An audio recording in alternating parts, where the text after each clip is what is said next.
Hello everyone, তোমরা সবাই কেমন আছো? তো চলে আসলাম একটা ছোট ব্লগ ভিডিও নিয়ে। প্রথমবারের মতো ব্লগ দিচ্ছি ভয়েস দিয়ে। আগে কোনোদিন দেইনি, তো জানি না ভিডিওটি কেমন হবে। তো তোমরা দেখে জানিও কেমন হয়েছে।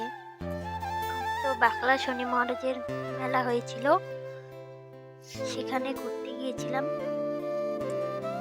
আমি, আমার বর আর ভাগনা তিনজনে। তো লটারি একটা টিকিট কেটেছিলাম, ভাগ্য করে একটা প্লাস্টিকের হাতা পেলাম। শেষে কি হলো, বরের পকেটে রেখে শেষে ও ভেঙেই দিল। তারপর একটু খাওয়া দাওয়া করে বাড়ি চলে আসলাম। তো কেমন লাগলো ব্লগটা জানিও।